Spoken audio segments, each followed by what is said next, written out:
The hidden triggers behind shoulder and neck pain doesn't arrive overnight. It sneaks in quietly, like a whisper you ignore until it becomes a scream. For many adults over 60, that whisper starts in the shoulders and neck. A dull stiffness in the morning, a faint ache after reading or watching TV too long. And before you know it, that small discomfort turns into a daily companion. Most people think it's just getting old. But aging alone isn't the villain. What truly causes shoulder and neck pain is the life we've lived. The years of habits, posture, stress, and silent tension our bodies have carried without rest. Every story of pain begins with a story of imbalance. The human neck and shoulder complex is a masterpiece of design. Over 20 muscles, 7 cervical vertebrae, and a delicate web of nerves that hold the head, the heaviest part of the body, upright and mobile. But when you spend years hunching over a computer, looking down at your phone, or sleeping wrong, this masterpiece becomes misaligned. Slowly, gravity wins. Your head leans forward. Your spine curves. Your shoulders tighten, pulling toward your chest like armor. At first, the body adapts. It always does. But adaptation has a cost. Muscles like the trapezius, levator scapulae, and sternocleidomastoid begin to overwork, while others weaken. Blood flow decreases. Inflammation creeps in. You start to lose range of motion, not just in your body, but in your life. You stop gardening. You stop turning your head when someone calls your name. You stop sleeping well. And then one day, you wake up, and the pain is no longer a visitor. It's a resident.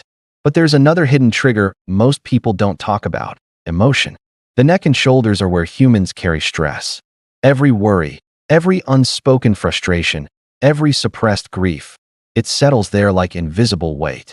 That's why painkillers may numb the body, but never heal the person. Because the root isn't just physical, it's emotional, even spiritual.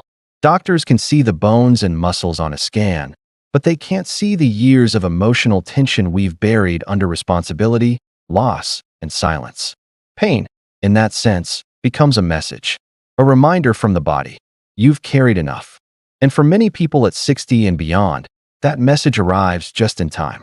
The cycle of pain. What doctors don't tell you: most patients enter the clinic hoping for a quick fix. A pill, a shot, maybe a surgery, but shoulder and neck pain rarely bows to shortcuts. It's not an injury you can treat and forget.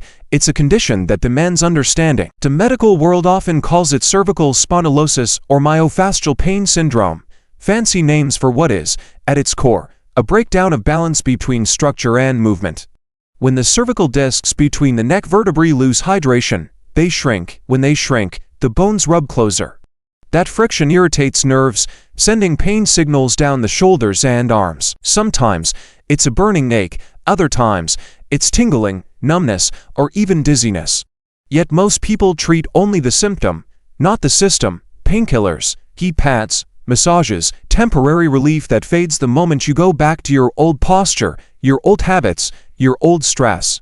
Because the problem isn't the pain itself, it's the pattern that creates it. Think of the human body as a living map. The neck doesn't hurt alone. The pain in your shoulder may come from the stiffness in your lower back, or from how your feet hit the ground when you walk. It's all connected. That's why real healing starts with awareness, not medication. Here's what doctors rarely explain clearly enough. Your chair matters. The wrong chair can compress your spine for hours daily. Your screen height matters. Looking down an even 15 degrees at your phone doubles the pressure on your neck muscles. Your breath matters. Shallow breathing tightens the neck and shoulders unconsciously.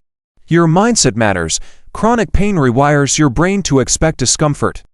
That's why fear and frustration amplify it. Physical therapy can help, so can acupuncture, gentle yoga, and resistance band exercises that rebuild posture. But no single method works if you don't commit to consistency. The body learns through repetition, just like pain did. There's also the silent danger of pain addiction. Many people subconsciously identify with their pain.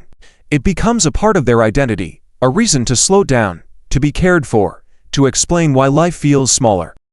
Letting go of pain means letting go of that story, and not everyone is ready. So the cycle continues. Pain gives relief, gives habit, gives relapse. Until one day, the patient says, "Nothing works," but that's not true. What hasn't worked is our patience. The truth is, healing takes time, the same time it took to create the damage. Healing and recovery. The slow path to strength. Real healing doesn't start in a hospital. It starts in your daily routine.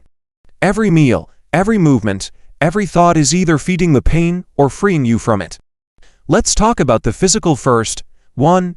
Movement as medicine. For shoulder and neck pain, motion is life, stillness is decay.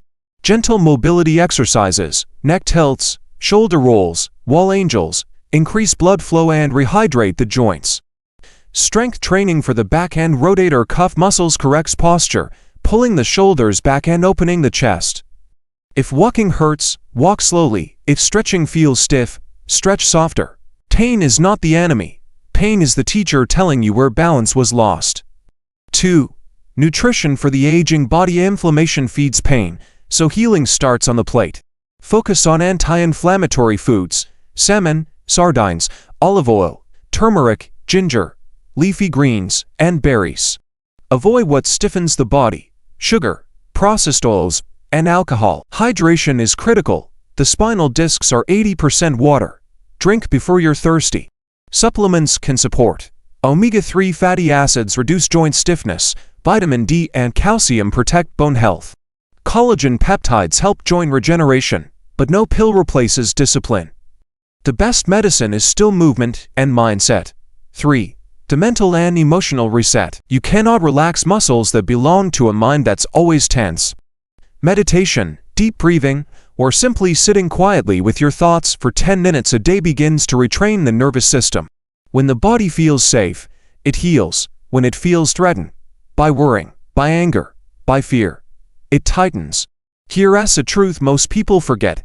Healing is not about going back to who you were. It's about becoming someone new, someone who listens to their body. The neck and shoulders are symbols of responsibility and pride. They hold the weight of should. I should do more. I should not complain. I should be strong. But true strength isn't holding it all. It's learning to release. So, healing becomes an act of humility. Stretch, breathe, forgive, and let go. Not because it's easy, but because your body deserves peace. 4. The philosophy of recovery. Pain, in its strange way, is a form of wisdom. It reminds us that we are alive, that something inside still wants to heal.